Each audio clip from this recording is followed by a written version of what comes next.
Hello and welcome back to Manthan IAS and this is Shivprasad. तर मित्रांनो, modern इंडियाच्या या पीवायक्यू सिरीजमध्ये तुमच्या सगळ्यांचं स्वागत आहे. जसं की तुम्हाला माहितच आहे, या पीवायक्यू सिरीजमध्ये आपण 2013 ते 25 दरम्यान आयोगाने मॉडर्न इंडियावरती जे काही क्वेश्चन्स विचारलेले आहेत ते सगळे क्वेश्चन्स आपण या सिरीजच्या माध्यमातून त्यांचं रिव्हिजन करत आहोत. त्याचबरोबर आयोगाचा पॅटर्न आणि ट्रेंडचं अनालिसिस आपण करत आहोत. ठीक आहे. आणि त्याचबरोबर या पॅटर्न आणि ट्रेंडच्या अनालिसिसवरून 2026 मध्ये नेमके कुठल्या प्रकारचे क्वेश्चन्स आयोगाकडून अपेक्षित आहेत या देखील गोष्टीचा अंदाज आपण या सिरीजच्या माध्यमातून बांधत आहोत. ठीक आहे. ऑलरेडी आपण या सिरीजमध्ये ऑलरेडी 3 टॉपिक्स आपण कव्हर केलेले आहेत. आज आपण या पूर्ण 2013 ते 25 मध्ये 25 पर्यंत व्यक्तिविशेष किंवा व्यक्तींच्या संदर्भात आलेल्या सर्व पीवायक्यूजचं विश्लेषण आपण या सिरीजमध्ये पाहणार आहोत. त्याचबरोबर हे क्वेश्चन्स कशा प्रकारे सॉल्व्ह करायचे हे देखील आपण या सिरीजमध्ये पाहणार आहोत. So let start. सो याआधी आपण ऑलरेडी नॅशनल मुवमेंट, रिफॉर्मर्स वरती आलेले पीवायक्यूज आणि त्याचबरोबर अर्थव्यवस्था, प्रशासन, कायदे आणि ठराव यावरती मिस्क जे संकीर्ण कॅटेगरीमध्ये आलेले पीवायक्यूज आपण ऑलरेडी सॉल्व्ह केलेले आहेत. तर आजच्या आपल्या टॉपिकमध्ये आपण पर्सनॅलिटी म्हणजे व्यक्तिविशेष, महत्वाच्या व्यक्तींवर आधारित असलेली पीवायक्यूज आपण सॉल्व्ह करणार आहोत. Okay. So let start with the first question. 2013 मध्ये आलेला हा प्रश्न आहे. जवाहरलाल नेहरूंबाबत पुढीलपैकी कोणती विधाने बरोबर आहेत? Okay. So try to answer this question. ते स्वातंत्र्यपूर्व व स्वातंत्र्यानंतर नियोजन आयोगाचे प्रमुख होते. त्यांनी अनेकदा भारतीय विज्ञान परिषदेचे अध्यक्षपद भूषविले.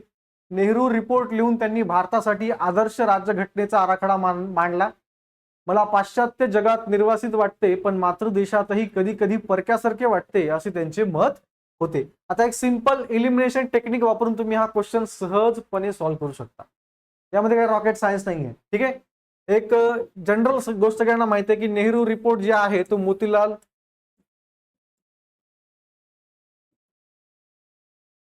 नेहरूंशी संदर्भात आहे आणि क्वेश्चन विचारलेला आहे जवाहरलाल नेहरू बाबत. ओके. तो ऑप्शन सी कट करायला पाहिजे. स्टेटमेंट सी जर आपण ज्या ऑप्शन मध्ये नाही बघितलं तर 4, 3, 2 हे ऑटोमॅटिकली कटतात. तो इलिमिनेशन टेक्निक वापरून आन्सर येते option number 1 is the correct answer. Simple आहे, याच्यामध्ये जास्त काही लॉजिक लावायची गरज नव्हती. सिंपल इलिमिनेशन टेक्निक वापरून आपण हा क्वेश्चन सहजरित्या सॉल्व्ह करू शकतो. So let's move towards next question. खालील विवरणावरून व्यक्ती ओळखा. या व्यक्तीस मुंबईचे शिल्पकार किंवा वास्तू विशारद म्हणतात. आचार्य अत्रे यांनी त्यांना मुकुटविरहित मुंबईचा सम्राट म्हणजे अनक्राउंड एम्परर ऑफ मुंबई म्हटले.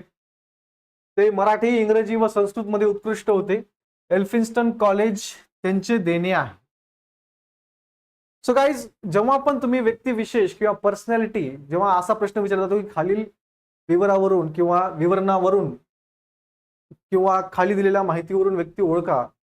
So what you have to do, काय करा की कीवर्ड्स फाइंड आउट करण्याचा प्रयत्न करा. ठीक आहे. त्या कीवर्ड्स वरनं आपण एक टेक्निक वापरू, कीवर्ड्स. त्या कीवर्ड्स वरनं आपण ती व्यक्ती ओळखू शकतो. जे काही स्टेटमेंट दिलेले आहे त्या स्टेटमेंट वरती जास्त विचार करून वेळ न वाया घालवता, आता तुम्ही म्हणता सर लक्षात कसं ठेवायचं, बेसिकली काय करायचं, प्रत्येक व्यक्तीच्या आयुष्यामध्ये किंवा त्यांनी केलेल्या कामामध्ये काही अशा गोष्टी असतात जे जे त्यांना आयडेंटिफाय करतात. ठीक आहे. त्या कामामुळे त्यांची एक ओळख निर्माण होते. तर आपण काय करणार आहोत, याच गोष्टीला अनुसरून प्रत्येक व्यक्तीबाबतचे काही कीवर्ड्स फाइंड आउट करणार आहोत. मग स्टेटमेंटमध्ये आपल्याला ते पर्टिक्युलर कीवर्ड दिसलं की बाकीचे स्टेटमेंट बघायची गरज पण नाही पडली पाहिजे की yes this is the person. Clarity आहे. तर या क्वेश्चन मध्ये आपण काय करूया की तेच कीवर्ड्स फाइंड आउट करण्याचा प्रयत्न करूया. ठीक आहे. संपूर्ण समाजसुधारकापैकी आणि संपूर्ण राजकीय नेत्यांपैकी फक्त एकाच व्यक्तीला अनक्राउंड एम्परर ऑफ मुंबई म्हटलं होतं. So this can act as a keyword. बरोबर, right. Elphinstone college, obviously this can also act as a keyword. आणि या 2 कीवर्डच्या आधारे आपण सांगू शकतो की याचं उत्तर जे आहे ते ऑब्विसली जगन्नाथ शंकर शेठ, ऑप्शन नंबर 3. तर यांच्याशी निगडीत असे दुसरे कुठले कुठले कीवर्ड्स आहेत, जगन्नाथ शंकर शेठ यांना अनुसरून दुसरे कुठले कुठले कीवर्ड्स आहेत, ते म्हणजे काय, तर बेसिकली बॉम्बे असोसिएशन,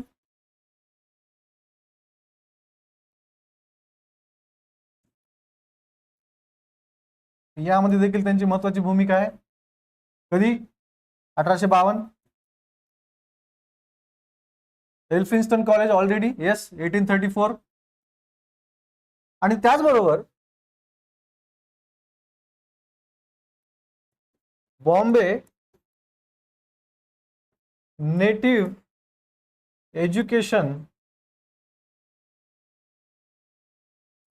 कोणाच्या साह्याने? एल्फिन्स्टनच्या साह्याने.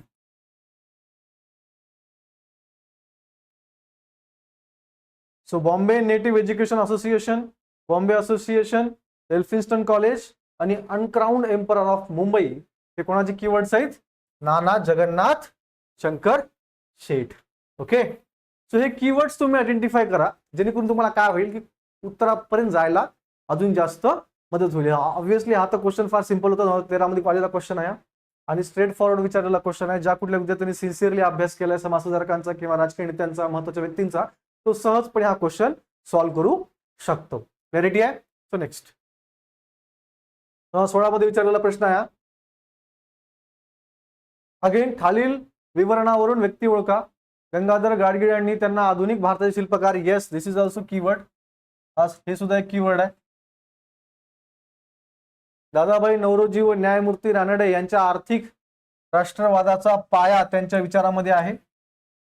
भारतीय जीवनात शेतीचे महत्व त्यांनी ओळखले. तर आधुनिक भारताचे शिल्पकार कोण आहेत? Again Nana Shankar Sheth. Option number 1 is the correct answer. आपण ऑलरेडी बघितलेलं होतं मागच्या क्वेश्चन मध्ये की अनक्राउंड एम्परर आणि मुंबईचे शिल्पकार सुद्धा म्हणतात.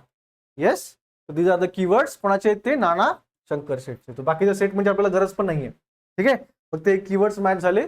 दिस is the person. So let's move towards next question. खालील विवरणावरून व्यक्ती ओळखा. ते पक्के महाविदर्भवादी होते. महाविदर्भास उपप्रांताचा दर्जा देण्याच्या कल्पनेशी ते सहमत नव्हते. महाविदर्भ स्वतंत्र राज्य असावे असे त्यांना वाटे. तर 1940 मध्ये स्थापन झालेल्या महाविदर्भ सभेशी निगडीत हा व्यक्ती असणार आहे. डेफिनेटली हे तर आपल्याला समजते वाचून. क्लॅरिटी आहे? तर या महाविदर्भ सभेचे अध्यक्ष बॅरिस्टर रामराव देशमुख होते.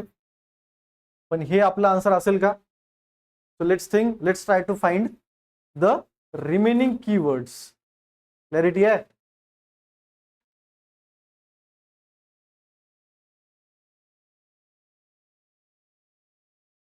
सो बॅरिस्टर रामराव देशमुख या महाविदर्भ सभेचे अध्यक्ष होते, पण त्यांनी संयुक्त महाराष्ट्राला पाठिंबा दिला होता. त्याचबरोबर त्यांनी नागपूर करारावरती देखील सही केली होती, जो की 1853 मध्ये झाला होता. 1853, 28 सप्टेंबर 1853.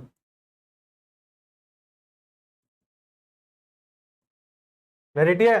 त्यावरून एक गोष्ट समजते की ते पक्के महाविदर्भवादी नव्हते. कोण? बॅरिस्टर रामराव देशमुख. ठीक आहे, आणि त्या कल्पनेशी ते सहमत नव्हते. म्हणजे यांना संयुक्त महाराष्ट्र पाहिजे, ऑब्व्हियसली स्वतंत्र राज्य असावे असे त्यांना वाटत नव्हतं. कोणाला? बॅरिस्टर रामराव देशमुख यांना.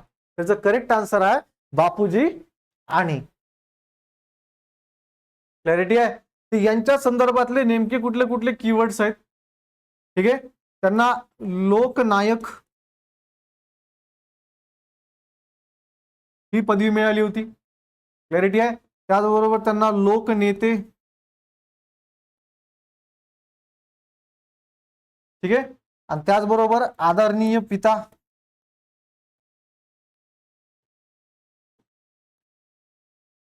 असं देखील त्यांना संबोधण्यामध्ये येत होतं. क्लॅरिटी आहे? यांच्यावरती टिळकांचा प्रभाव होता.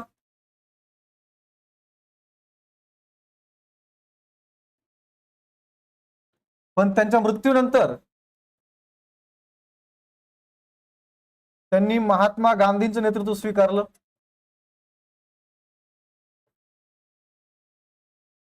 पुसद येथे झालेल्या जंगल सत्याग्रहात त्यांचं महत्वाचं योगदान राहिलेलं आहे. क्लॅरिटी आहे? समजतंय? तर महाविदर्भ सभेचे अध्यक्ष जरी बॅरिस्टर रामराव देशमुख असतील, तर खरे सूत्रधार कोण आहेत? बापूजी आणि आहे. ठीक आहे, यांचा प्रखरपणे विरोध होता की महाविदर्भाला उपप्रांत देण्याचा. त्यांना असं वाटत होतं की महाविदर्भ जे आहे ते एक स्वतंत्र राज्य असलं पाहिजे. ही केव्हाची गोष्ट आहे, जेव्हा भाषेच्या आधारावरती राज्यांचं विभाजन होत होतं तेव्हाची गोष्ट. क्लॅरिटी आहे, समजते. तर बापूजी आणि बाबतचे बाकीचे कीवर्ड लक्षात ठेवा.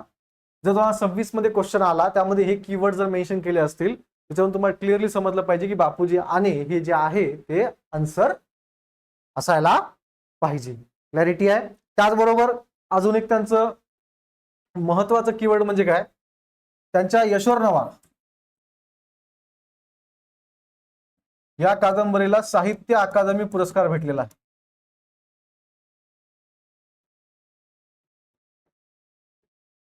क्लॅरिटी आहे. तर काय काय, महाविदर्भवादी, लोकनायक आणि लोकनेते आणि आदरणीय पिता. ठीक आहे, टिळकांचा प्रभाव डेफिनेटली हे कीवर्ड आहे. आणि त्यांच्या मृत्यूनंतर गांधींचं नेतृत्व स्वीकारलं आणि पुसद येथे झालेल्या जंगल सत्याग्रहामध्ये महत्वाची भूमिका निभावली. हे कीवर्ड कोणाचे आहेत, बापूजी आणि त्यांचे हे कीवर्ड्स. क्लॅरिटी आहे. So let's move towards next question. 2017 मध्ये आलेला प्रश्न आहे, खालील विवरणावरून व्यक्ती ओळखा. संस्कृतचे महान पंडित, तरीही पाश्चात्य विचारांचा स्वीकार, तत्वबोधिनी सभेमध्ये सहभाग, संस्कृत कॉलेजमध्ये पाश्चात्य शिक्षण सुरू केले, विधवा पुनर्विवाहासाठी प्राचीन धर्मग्रंथ व शास्त्रांचा आधार दिला. So this is your keyword. परीक्षेमध्ये या गोष्टीने फरक नाही पडत की तुम्हाला हे स्टेटमेंट माहित आहे का नाही आहे, हे माहित आहे का नाही आहे, हे माहित आहे का नाही, काही फरक नाही पडला पाहिजे. हे कीवर्ड आहे. एक गोष्ट नेहमी लक्षात ठेवा, विधवा पुनर्विवाहासाठी जर कोणी ठोस प्रयत्न केले असतील आणि त्याचबरोबर विधवा पुनर्विवाहाला मान्यता प्राप्त करून देण्यासाठी शास्त्रांचा आधार जर कोणी घेतला असेल तर तो म्हणजे भारतामध्ये फक्त एकमेव व्यक्ती आहे, ते म्हणजे Ishwarchandra Vidyasagar. Option number 3 is your correct answer. See, कीवर्डच्या साहाय्याने हे क्वेश्चन सॉल्व्ह करणं फार सोपं होऊन जातं. क्लॅरिटी आहे, समजते. आता यांच्याशी निगडीत म्हणजे काय, तर यांनी काय केलं तर बेसिकली जे संस्कृत एज्युकेशन आहे किंवा जे संस्कृत शिक्षण आहे त्याचं मॉडर्नायझेशन त्यांनी केलं होतं. ही करणारी सुद्धा ही एकमेव व्यक्ती आहे. त्याच्यामुळे हा जरी कीवर्ड आला तरी देखील लक्षात ठेवा. त्याचबरोबर वर्ण परिचय हे त्यांनी प्रायमर लिहिलं होतं. प्रायमर म्हणजे काय, तर मूलभूत पुस्तक, म्हणजे बेस बुक. ज्याला संस्कृत शिकायचंय त्याला हे प्रायमर वाचणं फार इम्पॉर्टंट आहे. क्लॅरिटी आहे, समजते. तर ऑब्विसली जो व्यक्ती विधवा पुनर्विवाहासाठी प्रयत्न करतोय तो डेफिनेटली बालविवाहाच्या विरोधामध्ये असेल.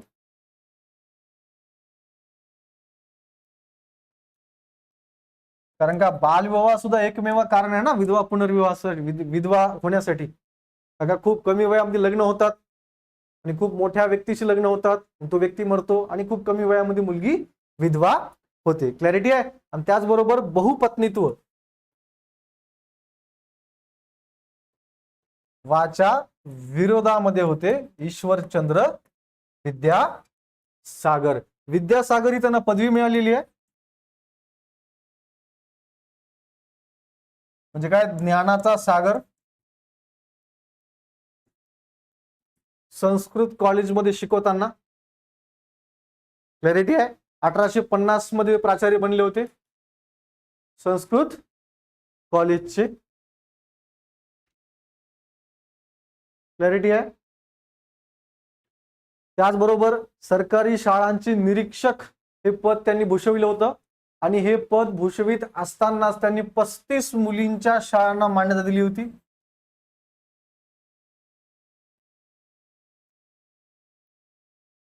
म्हणजे काय, या शाळा सुरू करण्यात त्यांनी मदत केली होती.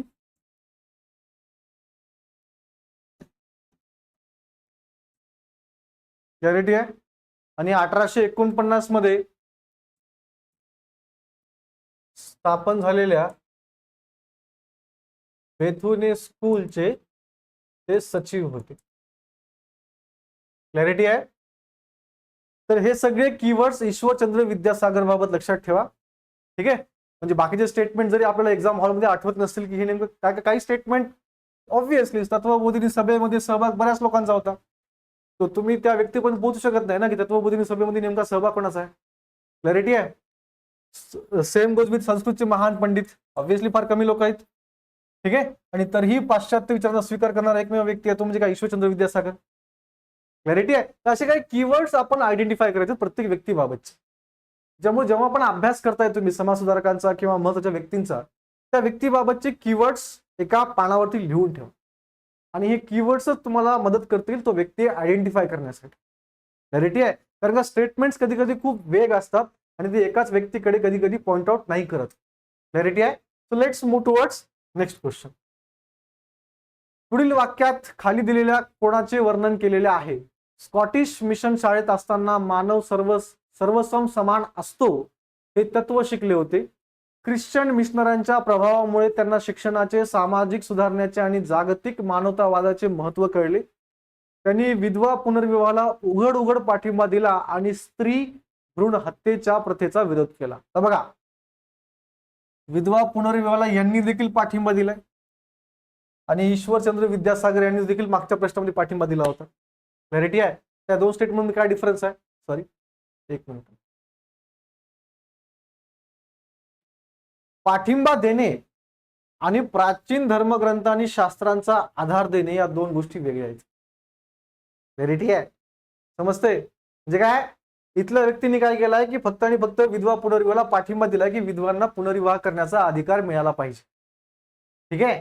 पण या व्यक्तीने काय केलंय, तर विधवा पुनर्विवाह कशा पद्धतीने धर्माच्या बाजूने जरी विचार केला तरी योग्य आहे आणि धर्मानेच त्याला आधार दिलेला आहे हे सिद्ध केलेलं आहे.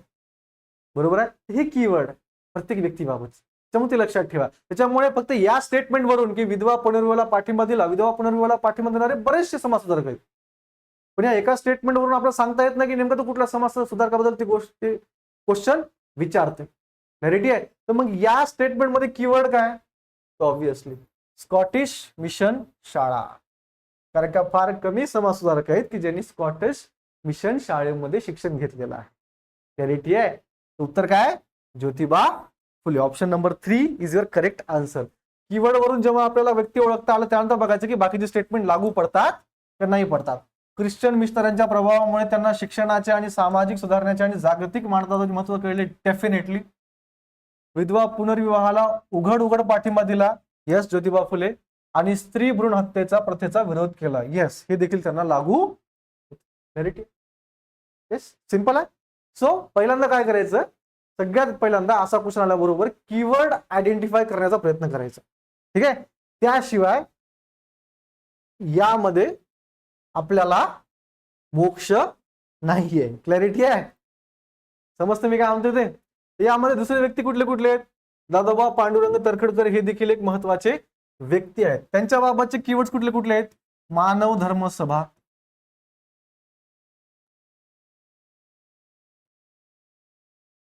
हे सगळ्या प्रत्येक व्यक्तीबाबत तुमच्याकडे नोट्स रेडी असल्या पाहिजे की त्या व्यक्तीबद्दल नेमक्या कुठल्या कुठल्या कीवर्ड्स आहेत. परमहंस सभा,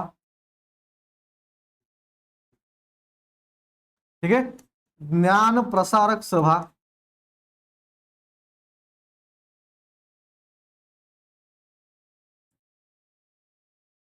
ठीक आहे. त्याचबरोबर यांनी काय केलं होतं? बॉम्बे नेटिव्ह एज्युकेशन सोसायटी च्या शाळेमध्ये शिक्षण घेतलं होतं. काय केलं होतं? शाळेमध्ये शिक्षण घेतलं होतं. कुठलं शिक्षण? Obviously Bombay native education society, आता इंग्रजी शिक्षण घेतलं होतं. काय म्हटलं मी? फार कमी लोक आहेत की ज्यांनी स्कॉटिश मिशन मध्ये शिक्षण घेतलेलं आहे किंवा एकमेव व्यक्ती आहे तो म्हणजे कोण? महात्मा ज्योतिबा फुले. क्लॅरिटी आहे. आणि याबद्दल यांचा अजून एक कीवर्ड म्हणजे काय? तर जातीने किंवा वर्णाने हे वैश्य होते, कासार जातीचे ते होते. असे प्रत्येक व्यक्तीबाबतचे कीवर्ड्स तुमच्या लक्षामध्ये असले पाहिजे, जेणेकरून या कीवर्डचा वापर जर स्टेटमेंट मध्ये केला असता तर खडखड उत्तर असलं असतं, पण ते या कीवर्डचा वापर आपल्याला स्टेटमेंट दिसत नाही. क्लॅरिटी आहे. So let's move towards next question. 2018 मध्ये आलेला क्वेश्चन आहे. पुढील वाक्यात कोणाचे वर्णन केले आहे? ती गांधीजींची कट्टर अनुयायी होती, ती ब्रिटिश ऍडमिरल प्रमुखाची मुलगी होती, ती मीराबेन या लोकप्रिय नावाने ओळखले जात असे. आता आयोग वारंवार यावरती क्वेश्चन विचारणार नाहीये. 5-10 वर्षातून एकदा असा क्वेश्चन येतो जो की अत्यंत डीप मध्ये जाऊन अभ्यास करावा लागतो. त्याचं उत्तर आहे मिसलेड. येस. 1925 मध्ये त्यांनी साबरमती आश्रमात प्रवेश केला होता.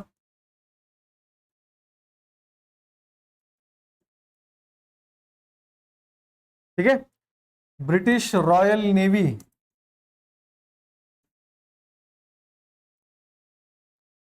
चे रियर ऍडमिरल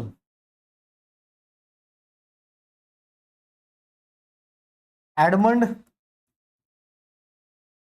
स्लेड यांच्या त्या कन्या होत्या. क्लॅरिटी आहे. डोंट वरी, परत आयोग याच्यावरती क्वेश्चन विचारला असं मला वाटत नाही. So let's move towards next question. 2019 मध्ये आलेला क्वेश्चन आहे, पुढील वाक्यात कोणाचे वर्णन केलेले आहे? ते पुण्यातील एक लेखक होते. अस्पृश्यांच्या वस्तीत जाऊन ते त्यांना शिकवत. 1945 सालच्या आंबेडकर जयंती निमित्ताने कल्याण येथे झालेल्या कार्यक्रमाचे ते अध्यक्ष होते आणि ते पुण्यातील हिंदुत्ववादी होते. येस. काय कीवर्ड आहे याच्यामध्ये?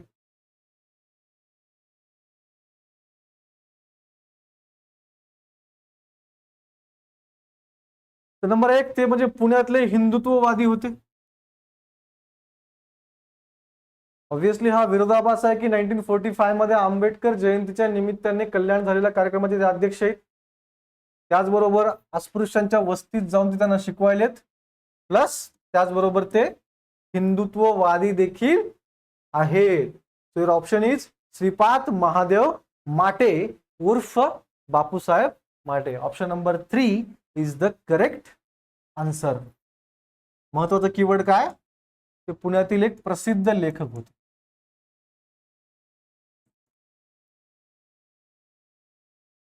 क्लॅरिटी आहे? Yes. Let's move towards next question. पुढील वाक्यात पुढीलपैकी कोणाचे वर्णन केले आहे? ते सातारा जिल्ह्यातील कालेगावचे होते. त्यांचे शिक्षण 4थी पर्यंत झाले होते. महाराष्ट्रात जनतेवर त्यांच्या जलसाचा मोठा परिणाम झाला होता. सो हिअर जलसा इज द कीवर्ड. ते बहुजन समाजाला त्यांच्या दयनीय अवस्थेची व शिक्षणाच्या अभावाची जाणीव करून देत होते. जलसा कोणी केला होता? जलसा हा एक तमाशाचा प्रकार आहे. क्लॅरिटी आहे? त्यातून त्यांनी समाजाचं प्रबोधन करण्याचा प्रयत्न केलेला आहे. समजते मी काय म्हणतोय ते? क्लॅरिटी आहे? सो हे जलसा हे कीवर्ड लक्षात ठेवा. ठीक आहे. त्यांच्या आयुष्यातील ते महत्वाचं कार्य आहे. So option number 2 is your correct answer. व्यक्ती कोण आहे? पर्याय क्रमांक 2. या व्यतिरिक्त या ऑप्शन्स मध्ये बाकीचे सुद्धा बरेचसे लोक आहेत, जसे की कृष्णराव भालेकर. ठीक आहे. त्यांच्याबद्दलचे कुठले कुठले कीवर्ड्स आपल्याला सध्या आठवता येतील? तर एक म्हणजे काय, ते दीनबंधूचे संपादक होते.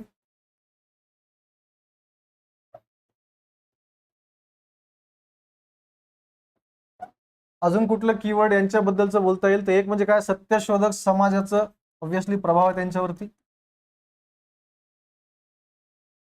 म्हणजेच काय, ते महात्मा फुलेंचे अनुयायी होते. क्लॅरिटी आहे? तर हे आपल्याला कृष्णराव भालेकर यांच्या संबंधीचे कीवर्ड देखील म्हणता येतात. नेक्स्ट कोण आहे?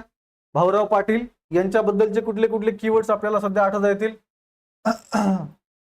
ऑब्विसली यांच्यावरती सुद्धा सत्यशोधक समाजाच्या विचारांचा प्रभाव आहे. क्लॅरिटी आहे?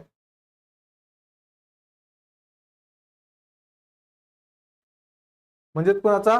फुलेंचा, शाहू महाराजांचा आणि त्याचबरोबर महात्मा गांधी यांच्या विचारांचा प्रभाव आपल्याला भाऊराव पाटील यांच्यावर असलेला पाहायला मिळतो. आणि त्याचबरोबर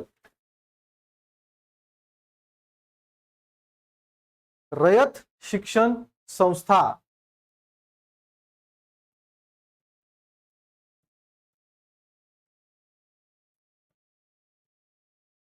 कधी? 1919. हे देखील त्यांच्या आयुष्याशी निगडीत असलेलं कीवर्ड आपण म्हणू शकतो. क्लॅरिटी आहे? येस. ओके.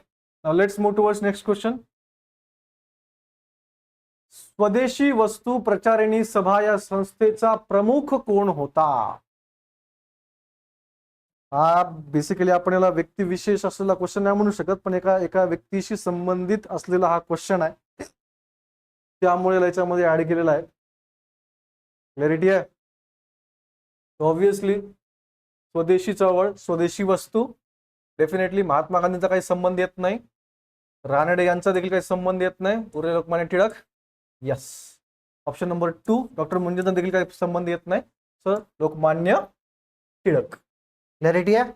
समजते? सिंपल इलिमिनेशन टेक्निकनी आपण या क्वेश्चनचा आन्सर आरामात सॉल्व्ह करू शकतो. क्लॅरिटी आहे? Now let's move towards next question. पुढील वाक्य यांच्याविषयी आहेत. महाराष्ट्राच्या शिक्षण क्षेत्रात त्यांनी महत्वाची भूमिका बजावली. त्यांनी वेगवेगळ्या विषयांवर पाठ्यपुस्तके तयार केली. गणित आणि शास्त्रावर त्यांनी शून्य लब्धी हे पुस्तक मराठीतून लिहिले. केशवराव भवाळकरांनी त्यांचे चरित्र लिहिलेले आहे. So yes, what are the keywords? Keywords काय? गणित आणि शास्त्रावर त्यांनी शून्य लब्धी हे पुस्तक लिहिले. त्याचबरोबर त्यांनी वेगवेगळ्या विषयावर पाठ्यपुस्तके तयार केली. म्हणजे असा व्यक्ती आहे ज्या व्यक्तीचा शिक्षणाशी घनिष्ठ संबंध आहे आणि शिक्षण क्षेत्रामध्ये महत्वाचं कार्य त्यांनी केलेलं आहे. त्याच्यावरून क्लिअर कट आहे की तरखडकर आणि आत्माराम पांडुरंग तरखडकर हे इलिमिनेट होतात ऑब्विसली. गोपाळ हरी देशमुख आणि बाळशास्त्री जांभेकर. गोपाळ हरी देशमुख यांचा अंतरामध्ये सोशल रिफॉर्म पॉइंट ऑफ व्ह्यूनी जास्त काम राहिलेलं आहे, जास्त लेखन राहिलेलं आहे. ठीक आहे, शिक्षण क्षेत्रामध्ये पाठ्यपुस्तक लिहिण्यासाठी त्यांचं काम राहिलेलं नाहीये. So obviously Balshastri Jambhekar is the correct answer. ठीक आहे, अजून कुठले कुठले कीवर्ड्स आपण त्यांना म्हणू शकतो? तर त्यांना मराठी वृत्तपत्राचे जनक असं देखील म्हटलं जातं.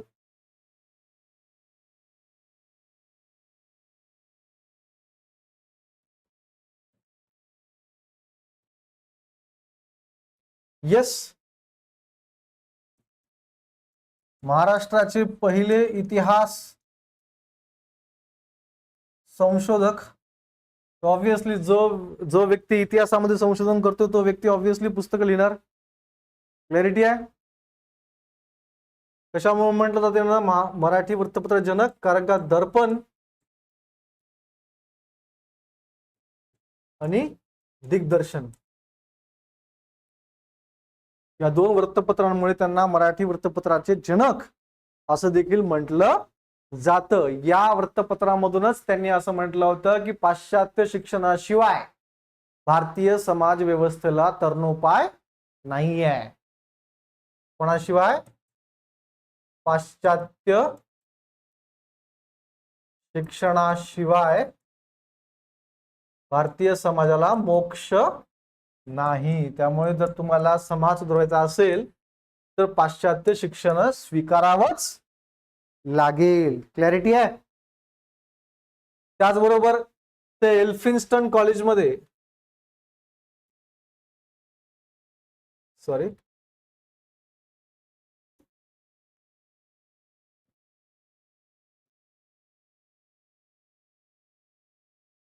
पहिले मराठी प्रोफेसर होते. येस, त्याचबरोबर ज्ञानेश्वरी, पहिली छापील ज्ञानेश्वरी जी त्यांच्या संशोधनावरती आधारित होती. त्यांनी संशोधन केलं, सगळे अवशेष मिळवले आणि परत एकदा ज्ञानेश्वरीची रचना केली. तर ती छापील ज्ञानेश्वरी देखील यांनीच केलेली आहे. त्याचबरोबर बॉम्बे नेटिव्ह एज्युकेशन सोसायटी त्यांनी सेक्रेटरी पद देखील भूषवलेलं आहे.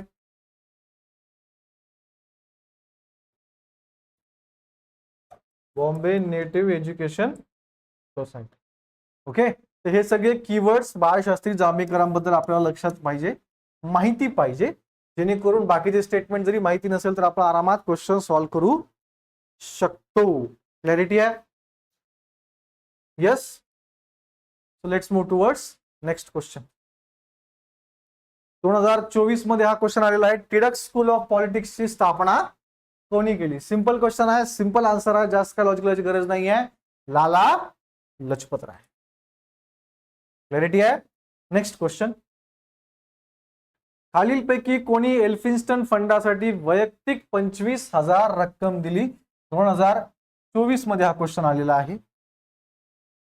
सिंपल क्वेश्चन आहे. मुंबईमध्ये असा एकमेव व्यक्ती होता, तर ऑब्व्हियसली नावावरून समजते की सगळ्या मराठी व्यक्तीबद्दल विचारलेला आहे. तर मुंबईमध्ये असा एकमेव व्यक्ती आहे जो 25,000 एवढी रक्कम देऊ शकतो, ज्याला आपण मुंबईचा अनभिषिक्त राजा किंवा अनक्राउंड एम्परर ऑफ बॉम्बे असं देखील संबोधलं जातं. त्यांच्याकडे एवढा पैसा आहे, तर डेफिनेटली हेच ती गोष्ट करू शकतात. लॉजिक देखील सेम आहे. नाना जगन्नाथ शंकर शेठ. क्लॅरिटी आहे. Okay, so yes, I hope simple logic तुम्हाला समजला असेल. जेव्हा पण तुम्ही व्यक्तिविशेषचा अभ्यास करत असता तेव्हा तुम्ही काय केलं पाहिजे, त्या व्यक्तीबद्दलचे कीवर्ड्स आयडेंटिफाय केले पाहिजे आणि तुमच्या नोट्समध्ये त्याचं मेन्शन केलं पाहिजे, जेणेकरून तुमचा पाठांतराचा भाग कमी होऊन जाईल. त्या व्यक्तीच्या संदर्भात असलेले कीवर्ड जर तुम्हाला स्टेटमेंटमध्ये दिसले तर ऑटोमॅटिकली आन्सर तुम्हाला मिळून जाईल. तर या सिंपल टेक्निकने आपण हे क्वेश्चन सॉल्व्ह करण्याचा प्रयत्न केलेला आहे. हे क्वेश्चन्स तुम्हाला पाहिजे असतील तर माझ्या टेलिग्राम चॅनलवरती हे अवेलेबल आहेत. क्लॅरिटी आहे. ही PDF मी तिथं अपलोड करतो, तुम्ही जाऊन तिथं तुम्ही डाउनलोड करू शकता. ठीक आहे.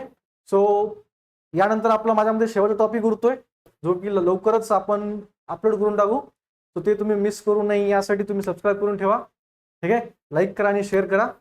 So see in the next lecture. Thank you so much.